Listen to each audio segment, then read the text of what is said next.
What up, what up, what up? We are finally back. Welcome to Pete's Corner. Live from Bogeys Sports Bar in Clifton, New Jersey. I'm your host, Peter Soprano, a.k.a. the Sports God. To my right, D Money Drizzy Dre. What's going on, people? We back. And like I said, we are finally back. Our faces are in front of you. Dre's not missing. I'm not missing. We're finally back. Live. And we're coming off hot week, so it's really good.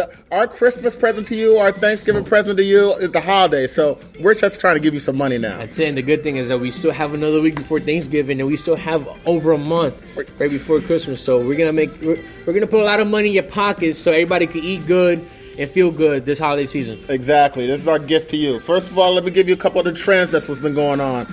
I hit 3-0 last week with the NFL picks, and I've hit 4 straight of my lot picks. Dre's been on fire, not only winning 3 straight of his second picks, but 7 of his last 10. So he's really ripping it right now. Yeah, it's neck and neck right now between me and he took a small lead. He finally got the lead on me. He's up by 2 games on the year. After this weekend, no more bye weekends. Yeah, so that's why next week. That's why Thanksgiving we picking all the games, and that's gonna be the new format. We're gonna pick every single game because we know you guys pick games that we may not talk about. Right. And you want some type of advice on it. So starting next week, Thanksgiving weekend, we're going to pick every single game on the NFL schedule, about a minute each on each game so we can fit it all in still in 15, 20 minutes. And obviously, as we go along through all those games, we're going to tell you which ones we really like and which ones that we're so-so. Yeah, we're still going to be a top pick and all that.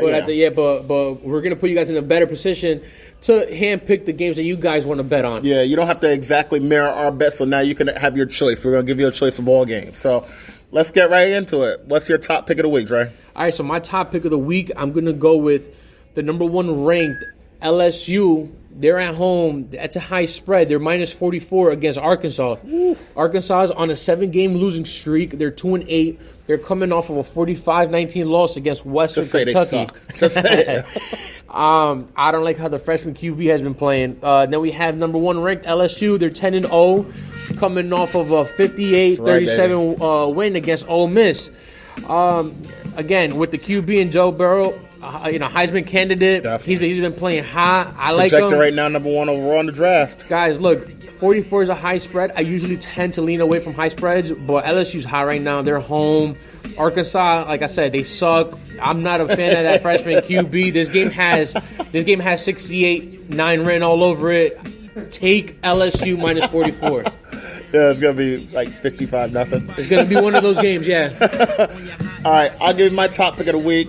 I'm also going for one of the top teams in the top 4, Georgia. Ooh. One of the things that you experience after having experience with betting, especially with college football, is when it gets down to the last couple of weeks, the teams that are in 4, 5, 6, they really try to put it on hard because they want to be in that top 4 for the college football playoffs. We saw that last week because we saw Georgia cover easily. We saw at number 4. We saw Alabama cover at number 5. We saw Oregon cover at number 6. And we saw Utah cover at number 7. And all of them cleared by about a touchdown. They all trying to impress to be in that top 4. I could see the same thing happening this week. So my top pick is going to be Georgia minus 13 versus Texas A&M. Texas A&M is a team that they put a little bit of not even a fear into Alabama earlier this year. But now they're going to be on the road. They're at Georgia in Athens, and Georgia is a team that, like I said, they're going to try to solidify having that top spot. They know if they run the table, they're in the Final Four. So that's going to be their goal. Is just keep winning, and keep impressing the committee.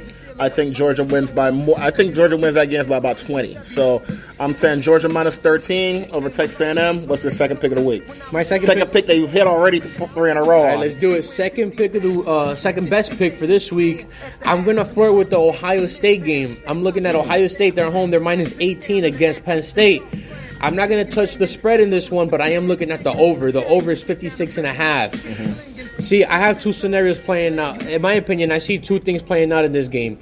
Either somebody's going to get blown out, or this is going to be a really tight game. Mm-hmm. Either way you look at it, in my opinion, if it's a tight game, this is going to go down to whoever has last possession. Yeah. Or if somebody does get blown out, they're getting blown out by obviously more than double digits. We're talking about 20, 30 points. Yeah. 56.5. I'm only asking for 28 points from each team, I think, which is very, very doable, especially with a big game like this. Listen, both teams can score a lot. But both teams can score a lot. I think there will be a lot of points. Again, I'm not. If you ask me who covers the spread, I mean, 18's a lot of points. I could see Penn State covering. I think it's going to be a close game, very high scoring. Like I said, if Ohio State does blow them out, they're going to blow them out well over 20 points. And I can see some garbage time points at the end, though. But I do like that 56.5, especially in college. In two big teams that could put up a lot of points, I mean, I would hop all over it, and I am. 56.5? All right. Just to quickly comment on that game, that's a game that I actually considered picking also. What I try to do with certain games, especially a big game like that, I try to predict what I think the spread will be before they put the spread out. I thought the spread was going to be about 14. And close. And I was like, if I saw that 14, I'm jumping all over Ohio State. Because I think Ohio State is going to win that game probably about 17 to 20 points. When they made it at 18, I was like, it's right on that line where I was like, I don't know which side to pick, so I left it alone. But I completely agree that that's going to be one of the big games of the week. That's going to be the best game in college football this week. So that's the game that everybody's going to be watching. My second pick of the week, though, I went towards another top team that's trying to impress, Oklahoma. After their great comeback win last week, down 28-3. Atlanta Falcons know about that score a lot. But after being down 28-3, they come all the way back and win that game last week to beat the undefeated Baylor and give them their first loss. Now they come home to face TCU, who's a 5-5 team. I picked on TCU earlier this year when they played against Baylor, and Baylor beat them. And this game is in Oklahoma. I think Oklahoma is going to have all guns just blazing. Jalen Hurts is going to try to put his name back up there in the top three for the Heisman. Oklahoma's trying to get back in that top 7 with an impressive win. And the thing is, they have to make it extremely impressive because they're not playing a top 10, they're not playing a top 20 team, they're not playing a ranked team at all. So they really have to put it on thick. So I don't think this is going to be one of those games that's going to be close. I think they're going to win this game by like 30. I honestly believe this is going to be a 30-point type win. Yeah, and the spread is only 18 right now, so I think Oklahoma is going to go crazy with that game. So my second pick of the week, Oklahoma minus 18 versus TCU. What's your upset pick of the week? My upset pick of the week, I'm going to drift a little bit away from NCAA football, and I'm going to look at NBA. I did look at the spreads from the NCAA football, and honestly, guys, I wasn't comfortable picking an underdog, and I didn't want to set you guys up for failure either. So I had to drift a little bit, and I'm leaning towards NBA. We have a lot of games today in the NBA, which is great. I'm looking at Houston Rockets. They're at Denver. They're playing a really good team in Denver. They're +1. It's a pick 'em at this point. I'm just gonna go with the team that's been a little bit hotter. 8-game winning streak in Houston. Obviously, Denver could win at home, but I think Houston goes on the road and takes care of business. And this is another thing too that Pete taught me years ago in betting. When you have an underdog and they're +2, always take the money line, because if you're willing to risk the +2, what's the likelihood that they're going to lose by 2 points? Yeah, 1 point. Or 1 point. Always go money line at that point. It's completely different than football. In football, you can see 1 point losses like that. But even if it's a 1 point football, I still take the money line. Yeah, anyway. exactly. And the point that I draw the line in football is 2.5, because obviously that field goal could make it or break it. But with 2 points, a point, I mean, I guess you could take the point, but just take a money line. You're going to get a little bit of extra on top of that, especially if you're doing parlays. That could boost your parlay up a lot, believe it or not. Yeah. I like Any Houston. plus can boost your parlays up a lot. Yep. So that's my underdog. And it's tonight, by the way. And it's tonight. So you got after you listen to the show, you got to get that bet in. What time does that game start at? At 9. So 9. All right. So you got a little bit of time because the show will be out probably in the next couple minutes. My upset pick of the week. I also had a little bit of a hard time looking around, but I found one that I think fits me right now. SMU, ranked 25th in the nation right now, is a 3.5-point underdog to Navy. I understand why, because Navy has played well this year. They're a tough team to play against. They run the ball. But Notre Dame showed you that when you can get up early on them, they're not good at coming back because they run the ball so much. Because of that, I think that SMU can get out to even a 10-point or 14-point lead. I think that'll be too much for Navy. Even though Navy can score, I think that early lead will put them behind pace of what they want to do. They want to keep this game close. They want to be within one score the whole game or be up. If SMU gets out to that early start, I see them winning that game actually pretty good. Man, you just walked in. How you going to throw a red flag for just walking in? Let's go, boy. good to see you guys. Two dudes in the Mexican coming up next. That's right. Stay tuned, people. Corner, baby. Corner. But listen, SMU I think is being disrespected here by being the underdog. I think they're going to really try to win this game. This is a big game for them. They want to win that division right now. Out of those teams, Navy and SMU, they're kind of in a battle right now. Right. So they really want to solidify that be in the first place. They want to win that division. SMU that hasn't conference. been playing bad either. SMU has been really good this year. SMU has been ranked for probably about half of the year. It's just nobody really pays attention to them. Nobody recognizes them. Right. So I think that's a game that I think that they'll try to feed off the disrespect, get motivated, and win that game against Navy. Do you have any bonus picks? Of course I do. So I'm going to go, and I'm looking at tomorrow's game, Thursday Night Football. I'm looking at Houston at home. They're -4. I think it's either -4 right now or 4.5. Yeah, it was 4 last time I looked. So they're -4 at home against the Colts. This is an important game, guys. I'm not a fan of Thursday Night Footballs. Usually the road teams always play horrible in a short week. We saw what happened to Pittsburgh last week. We saw what happened to the Chargers a couple weeks ago in Denver. Again, I could go on and on, but it's a big game. I'm sure this is a game that Pete's going to pay close attention to, which, this is his division. The winner of this game takes first place in the AFC South. In my opinion, this game should have been on a Monday or Sunday. I don't know why it was. But the point is, I like Houston. They're at home, -4. I know they came off of a really bad loss against Baltimore. But Baltimore's been playing really good football. And again, the Colts, too many injuries. T.Y.'s out. Yeah. He may play. Which, I don't think he will. And but, even if he does, there's rumors that he may. And even if he does, I don't feel comfortable. The Colts are coming off of a really good win, but now they got to travel to Houston to they take on. They don't have Mac. Yes, they don't have a running back. This is an important game, and the loser sits back, and they're competing against Oakland, Tennessee. Cleveland Browns right behind them. Jacksonville's right behind them. Pittsburgh's right there. Yeah, don't be mentioning Cleveland Browns. So at least they get over 500. I know. But again, these are guys. 6 games in the NFL. A lot of things could change. If you ain't 500, we ain't mentioning you on the show. So then, but like I said, that's a very tough spot to to be sitting at. Especially outside of the playoffs. I like Houston in this game a lot, and take a -4. Well. I'm actually going to go for, and by the way, I actually like that pick also because if I was going to pick between Houston and Indianapolis, I would go with Houston. I'm going to actually go with a double bonus pick because of Pac-12 football. Yes. Now, even though I mentioned earlier about the teams that are in 6, teams that are 7 trying to impress, I think it's a really tough spot for Oregon and for Utah this week. One, they have all the pressure that they have to find a way to win out. And they know they have that game against each other, and they know the other one actually has to win to help them out because if one of them loses and drop to 15th, it's not really going to be a big difference of number 16 beating 15. You want it to be number 6 versus number 7. Right. So they're both under a lot of pressure to win right now, and both of them are going to be on the road this week.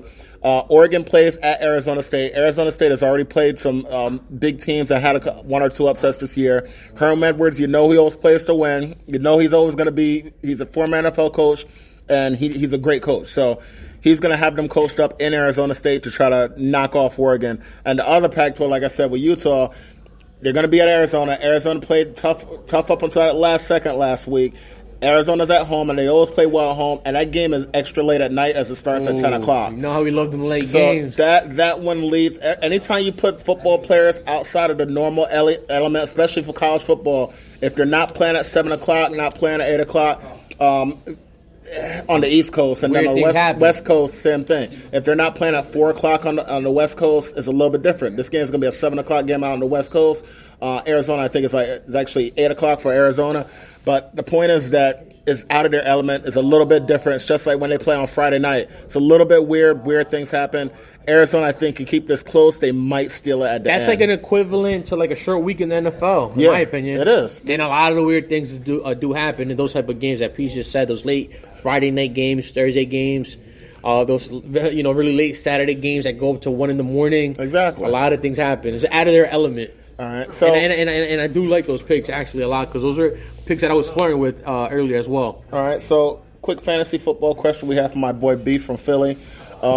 He tried to write a freaking essay to me. This guy sent 8 players, and he said start 4 of them. Now he has Ronald Jones, running back from Tampa Bay. He has Dave Montgomery, running back from Chicago. Bo Scarborough, running back from Detroit. Edelman, wide receiver from New England. He has Devontae Parker, wide receiver from Miami. Marvin Jones, the wide receiver from Detroit. Cortland Sutton, wide receiver from Denver.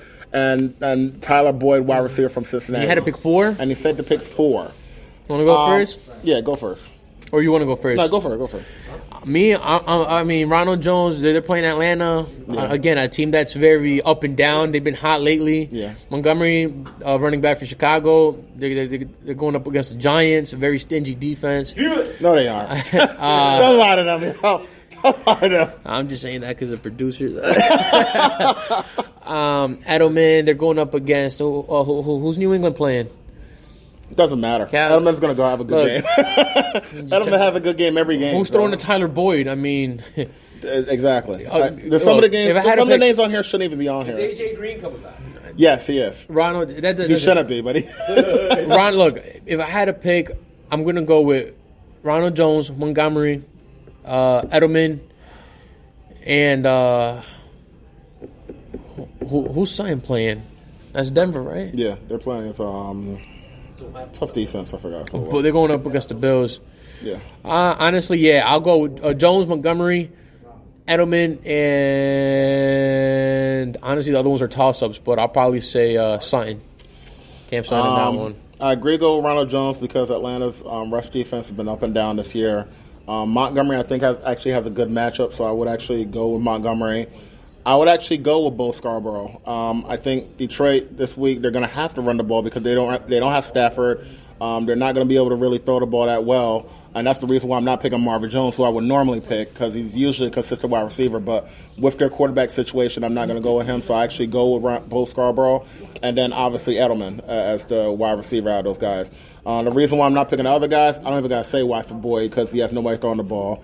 Sutton, same thing. He has a backup quarterback throwing the ball. Jones, same thing, has a backup throwing the ball. And then you got Ryan Fitzpatrick throwing to Devontae Parker and against Cleveland defense. And I just don't like those matchups. I don't like the quarterbacks throwing the ball. No, so I go heavy running back. Even if they have a bad game, they may steal a touchdown to give you some points there. I just rather go with the 3 running backs to Edelman, who's going to, no matter who they're going to get, he's going to get a bunch of catches. So, right. So with that said, any pickups or anything that you want to? Well, this was one of the worst weeks I've ever seen for pickups. I'll tell you the truth. I looked through all of them. Bo Scarborough was a hot pickup this week. If you want a defense, Cleveland was a defense to pick up. I was looking at First, I was looking at Nyheim Hines from the Colts. With the Colts are going to be weird because they don't even right now. As of right now, they don't know who the starter is going to be. Yeah. I think it could be Jonathan Williams, who had a very big game for them last week. They also have Jordan Wilkins coming back. Or practicing, so he may be coming back. It's a short week, so not sure completely. Then you got Nyheim Hines there. So they have so many running backs there. Unless you have to start one of them, I would stay away from all of them. Right, and the other two, of course, leaning towards my team. Unfortunately, we have a lot of injuries on offense. Juju Smith's out. Deontay Johnson's out. Has Juju been ruled out? He's been ruled out. Yeah. Personally, I would make that change in my lineup. One that sticks out to me is Benny Snell Jr. With James Conner being out, I know they did the jet sweep the last time they played Cincinnati, and I do expect them to do a similar approach this game. I like Benny Snell Jr. in this one, and I don't know if Pete likes him, but personally, I like Nyheim Hines. As a Marlon Mack owner, just hoping and I think some shit will happen. They're all bad. Like I said, this is one of the worst weeks for pickups. Yeah, I don't like any of them. So, I like I said, unless you're forced to pick up one of them, I wouldn't. I'm not even high on Benny Snell because if Connor's out, then I think it'll be Samuels. It'll be Jalen Samuels, yeah, but Jalen Samuels didn't even have a good game against Cleveland. That was Mason's fault. Mason threw it 4 interceptions. He had a horrible game. Yeah, that was on him. Yeah, but he had no weapons to throw to. Red flag for Mason. Exactly. Hey, at least you didn't hit me in the head with it. At least you didn't hit me in the head with the flag. God damn it. Dude, that was a freaking horrible game. That was just really bad. Like, his punishment isn't getting suspended. His punishment is actually having to play. Like, that's bad. Like, they were horrible. He almost got suspended for playing that bad. Yeah, exactly. They should have benched. They should have put Delvin in. That's how bad. They should have put. Don't get my hopes up, man. Delvin played pretty good. They should have left him in there. But listen, that's it for our show this week. We will catch you on Sunday. Big show. Football again. We will actually be live. This is not. It's not going to be a recording this time. Hopefully, Dre don't back out. No. So I'm not backing out. So we'll catch you Sunday. I'm not catching those last minute flights. and coming out soon, 2 Dudes and a Mexican. Once again, we are live from Bogeys, and on Sunday we will catch you from Blackjacks. Peace.